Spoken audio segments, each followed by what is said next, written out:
which brings John and I on screen. Hello, John. Hello, Stephen.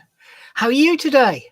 I'm doing reasonably good. I'm just waiting. I'll put your light's back again. My light round. I'll turn my light round. There you go. My background is now intact. Stephen has got a light with a black cover, and it swings into view and ruins his green screen because it's in front of it. Right. To any Be Live engineers watching this particular broadcast, this is a very special broadcast because John's going to unveil something and tell us more in a minute. So if we could have not quite the same hectic show as we had this morning with messages appearing and disappearing on screen, that would be most helpful. Right, okay. Hello to everybody who's in the Invideo group. This is Inspired by Invideo, episode 72 with John and myself. John, can't believe it. With 72nd version of our Inspired show. This is amazing. This morning, Stephen and I, we broadcast at 10 o'clock UK time as well. We have an hour-long show. And because Stephen works with I've had that Be Live. My brain went dead then with Be Live. They sometimes stick into his shows and fiddle around and put new features in. And it blew us all to bits this morning. So we're hoping for a steady show today. We are. And does that look familiar? That does look familiar. I've been privileged to have been given access to a next version of Invideo, and I've enjoyed using it. I haven't found any bugs in it. There might be a small one which you'll see in the recording I've made, but I'm going to show you how vastly it is improved in the next version. So if you'd like to roll the video up, Stephen, press the button and then I can shut up and I can eat the pizza that Philip's just put down next to me.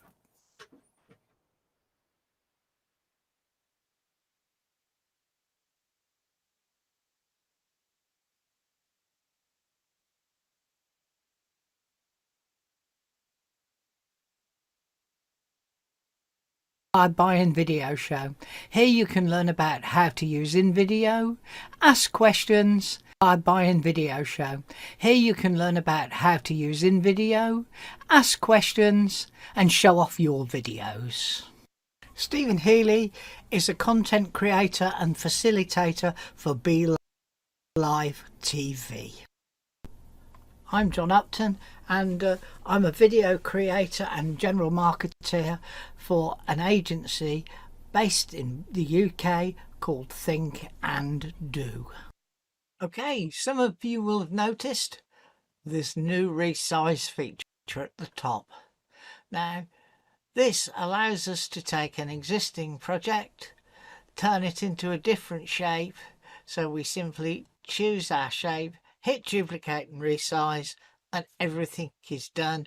A new version of the video is opened in the new format. Now, it doesn't fix everything for you, but it does 90% of the shifting, and you'll just have to tidy it up.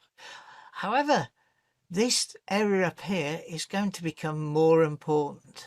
So if we currently look at our layers and we go to build our own scene and we click on edit, we've currently got style, font, there, this, that, the text, click for the colors, click for drop shadow, animation, in and out, you know, loads and loads of those.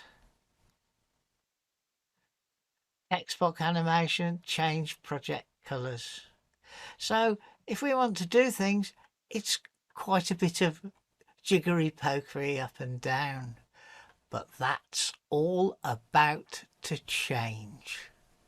So I'm going to swap over now to the newer version that's coming to you soon, and here you can see straight away the canvas color is immediately available to change. So if we click there, we get a context sensitive menu over here on the side, and simply by clicking we can change the colour of the background.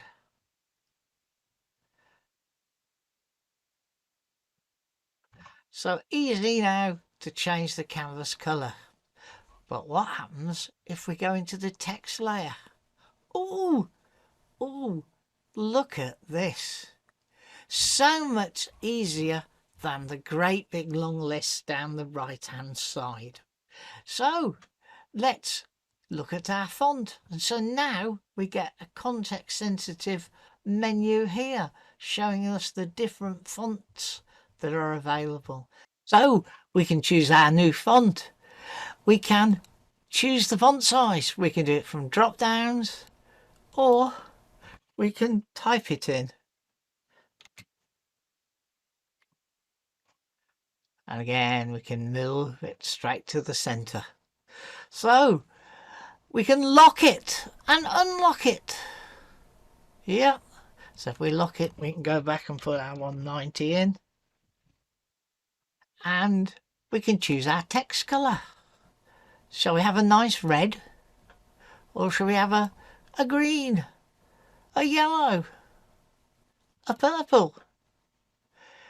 Or white again? So, having chosen your text colour, you can then go and look at the fill colour for your box. Now at the moment we've got no opacity, so there's nothing to see. But let's put it, say, well, let's put it 100%, and now you can see the default red that's there. But we can change that colour simply by clicking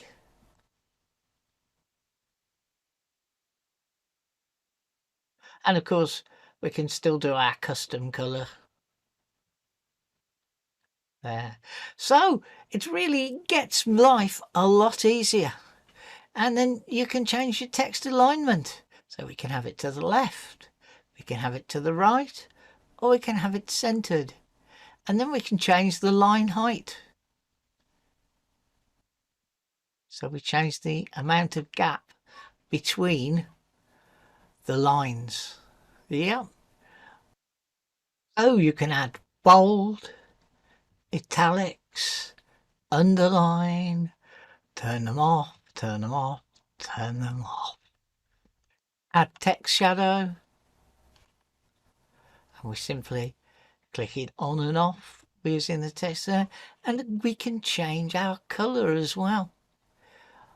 So we can have a red text shadow, or a green text shadow, or a yellow, or black, or blue. So again, you can there. I just want one more addition, please. I want a slider here to change the depth of the shadow so I can make my shadow deeper.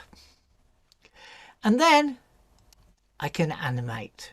And so I've got my context sensitive menu here. So no longer are we scrobbling like Billy over here, but now we can see all the things that are available to us quite quickly. So let's bounce it in for 2.1 seconds. We're not going to, yeah, let's do something different for the text box. Let's slide that in from the left, and 1.8 seconds. Let's go to the out. Let's take it to the left, 1.3 seconds. I'm only picking some random stuff in here. And let's rotate from the bottom, 1.4 seconds. So now if we play the whole scene, I've moved my seeker to the front.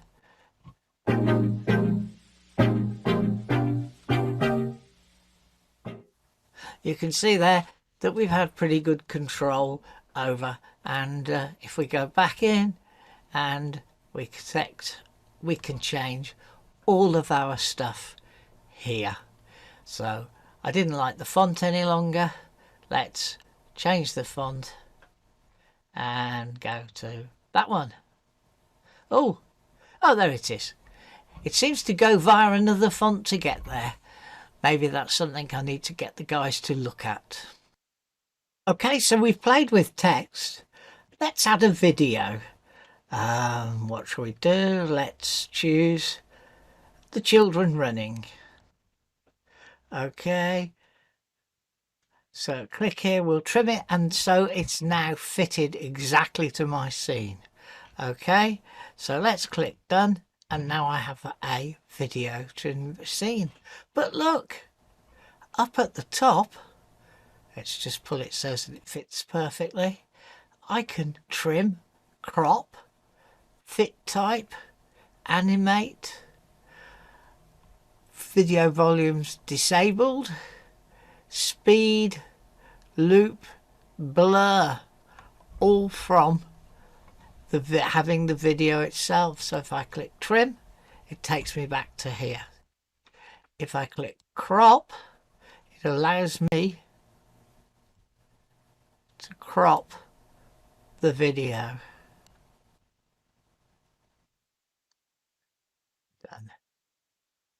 And now you can see the video itself has been cropped. Fit type, that's fit with blur, fit with transparent, crop to screen, stretch to screen. I can add animation, so just as before, I can bring it in. Let's slide it in from the left. Let's make that 1.4 seconds and out. Let's leave it on the screen so we won't do any out. There isn't any volume on this, so the volume is disabled, and I can change it speed, so I can slow it down to a quarter, or I can have it run 2.5 times its normal speed. I can set it to loop and unloop, and I can add some blur if I want.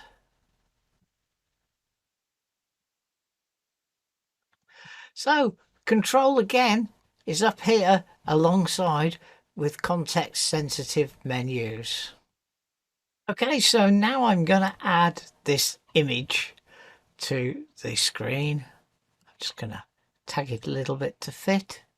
And oh look, I've now got a context sensitive menu up here. So I can crop. I'm not going to crop, but there's some instant cropping shapes here. Yeah, so we've got the ability to crop as before. Go to 1:1, go to 16:9, do 9:16, or lock it. Okay, I can use the same fit types before, and I can align tops and bottoms and lefts and right depending on where we are. I can animate very much as before, but this time we've got it in place. Please get rid of the zoom, will you? And let's default it to none. If you have a look, you'll see in the group that there's quite a large vote for having that removed, and only a very few people who want to keep the in-place default animation. I can blur the video. I've skipped over filters. We're coming back to them in a moment. So I can blur the image, and I can use the remove background if I've got an image that I want to get rid of something from. But probably the most exciting thing here is filters. Before, you had little thing there and you had to scroll for buggery and billio until you could see the kind of filter you wanted. So now we have a whole range of them. So if I want to go black and white instantly, just choose Inkwell. Or we've got Kelvin's colouring, Moon colouring, which has got more yellow in it, Rise, Sierra, Skyline. You can see the effect it's having on them all. Toaster, Willow, again another version there. Dog Patch, I'm not all that sure what Dog Patch does for us, but you can see there, and if we go back to none, you can see the original image. So we have the ability to play with our pictures now and do things like add yellow brightness, fade it out there, black and white, all ever so easy to do from here. I've swapped the image so that we can demonstrate remove background. So if we hit remove background now, takes a little while, goes off, gives me a nice blurry thing, and then I've got the background free image, and I can crop it, etc., or do what I want. I'm going to click done, and it's put it back there for me. If I go over here and I search for a pattern, just really want to show you that you can now drop a background behind this. And let's take that pattern, and no, yeah, let's take that pattern. Let's stretch it out,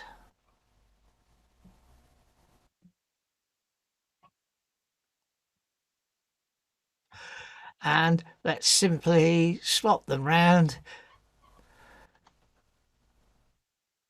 and there we are.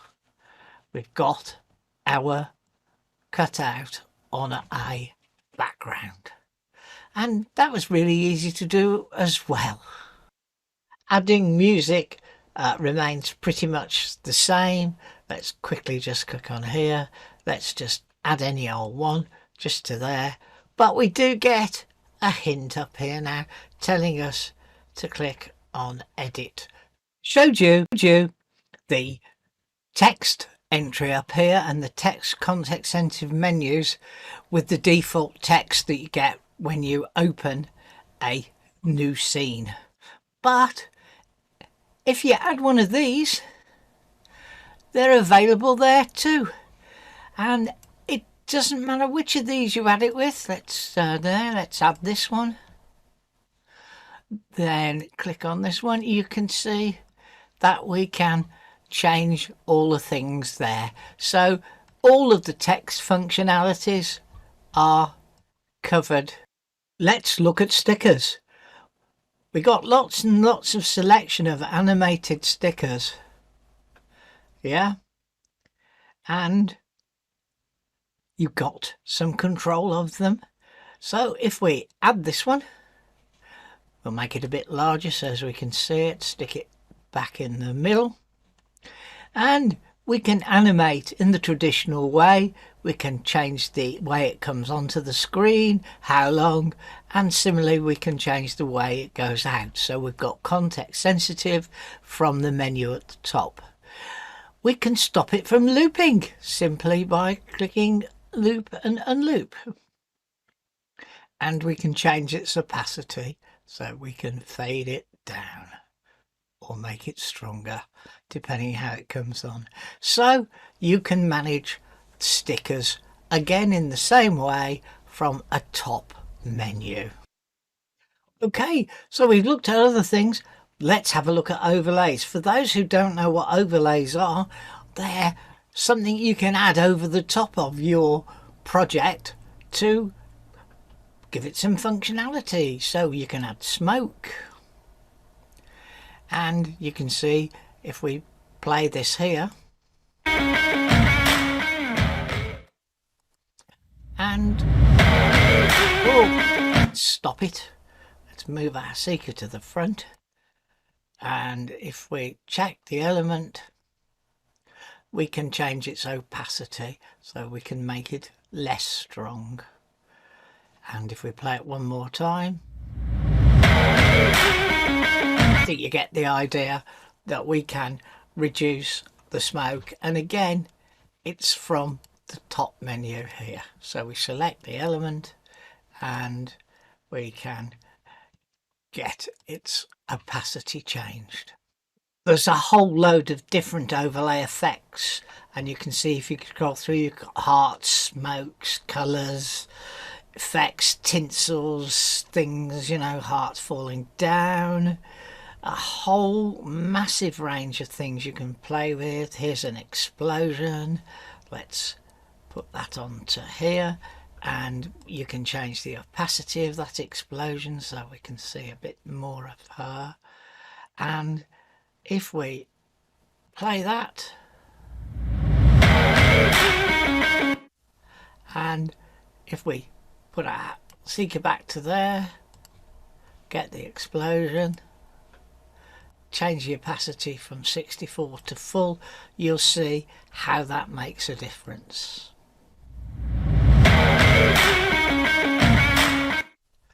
Okay, so I think you get the idea there of what overlays can do with you, and you have a control element for the overlay to affect its opacity. Like other things, shapes too can be added to your project. You can change their size, and now you can change their fill colour easily. Red, purple, green, or you can, as we've done before, select specific colours, different shades. You can change their opacity, so we can have our block there and we can have it so it's there but you can see through it.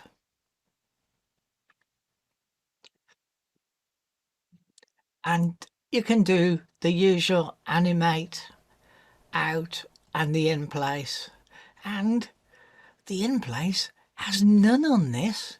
We're going to look at masks found down here on the menu, and there are loads and loads and loads and loads.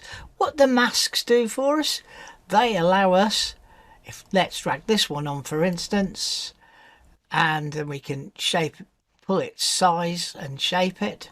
And what we can do then is we can nip back to images,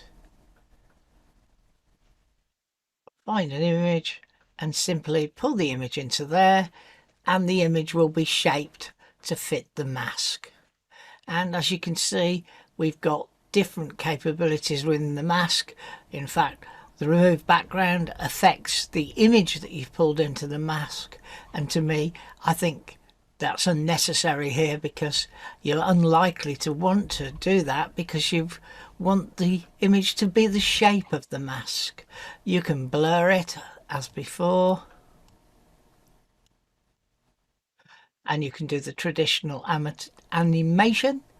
You can add filters, which we've looked at before, but this is perhaps the most interesting one here. You can actually edit a mask, change its shape, whatever you want to do it, change its size, and if you want to use it again and again, you can save it. This gives you the ability, if you want to do a whole series of masks but they're not the default size, you can save it and then use it time and time again. So that's masks. I'll just cancel that so as you can see there. You can add your color image to your image, and if you're unhappy you can go and change your image if you feel it should be something else. You can replace, or you can add it as a layer. We're going to replace it. And so you can see that's what masks do for you, and we'll go back down and you can see that there are just loads and loads of different shaped masks. Well, that was a sneak peek into the future of Invideo. I believe that future will be with you in a week or so's time. I hope you enjoyed it. I've enjoyed playing with it. I genuinely believe it's a dramatic leap forward for Invideo and will make your life as a video creator easier. Well, we hope you enjoyed that, and we look forward to being here again at the same time next week in the same place. Don't forget, send us your videos to feature on the show.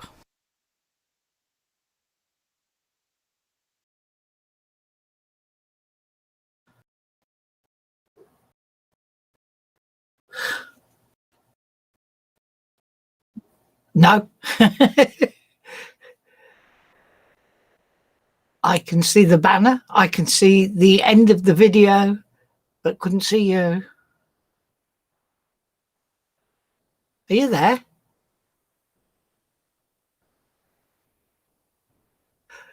Are we having a fun day again with Be Live? Oh dear. We appear to have lost the host. Anyway, I hope everybody found that useful. I think you are going to have to be patient till towards the end of next week.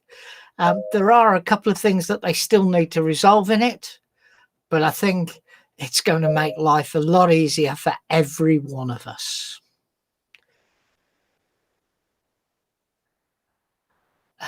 When is now the big? As I said, I think you're going to have to be patient till towards the end of next week. If you get it earlier, you'll be happy bunnies. So I don't quite know what's happened to me mate Stephen. He's disappeared.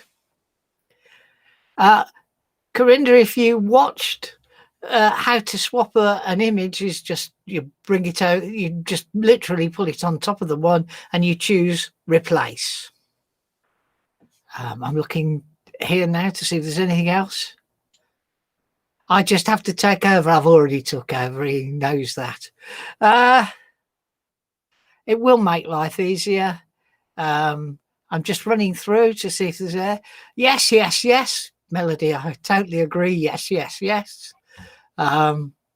You'll notice I cut the top bar off on the video, and that's because I promised not to show the address so as anybody else could get on it.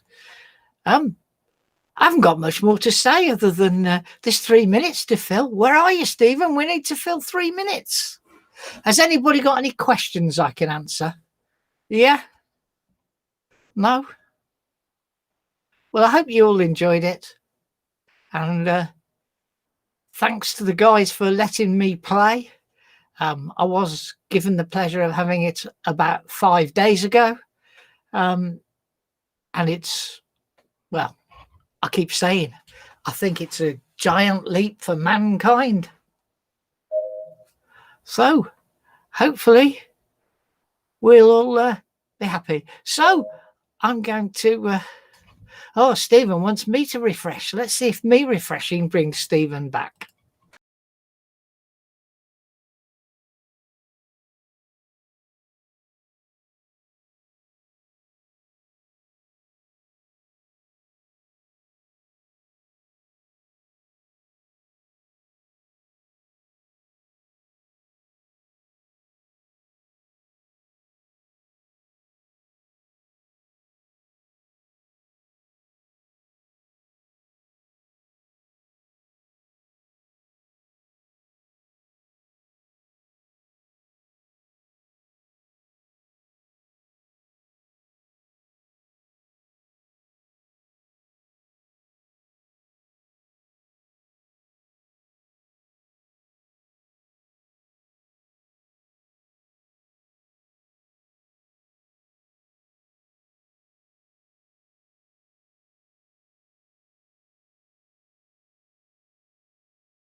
Right, can you see me now?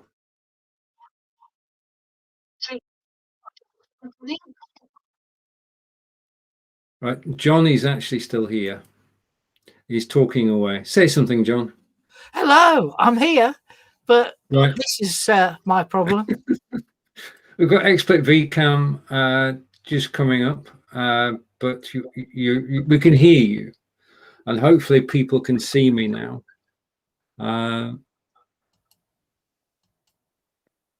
Yes. Yeah, it looks like my XSplit has crashed.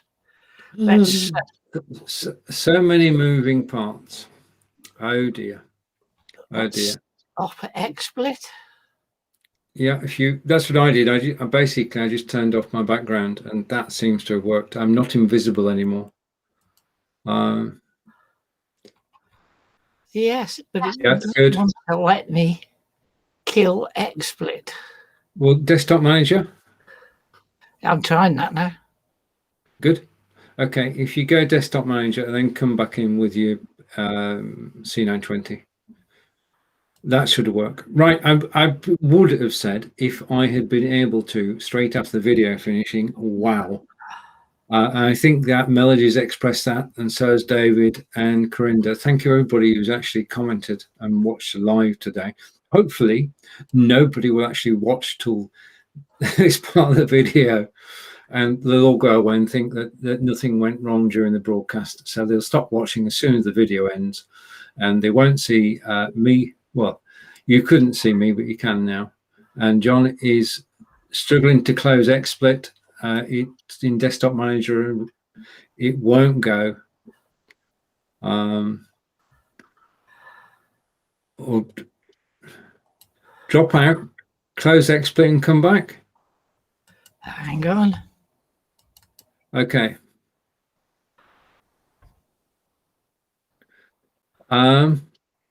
Okay. One of the things that I love about Invideo is that they listen to customer feedback, and in doing so, I've come up with this brand new version of the software, which, just watching John's video, is pretty awesome. I mean, what we're always looking for in software is simplicity, and this has cut out all the complicated stuff and made it so simple and easy to use, and added features that people have been asking for. So Invideo is truly a company that listens, and I'm just glad to be a happy Invideo user making videos. I've been with John using Invideo for quite some time now. I don't know what's going to happen when I press this button, so be prepared for anything. Nothing happened. Oh, wait a minute. Nope, I've got a blank screen. Okay, we've got half a blank screen. We've got a fully blank screen. Oh, wait a minute. Patience. John's just trying to get in with his camera.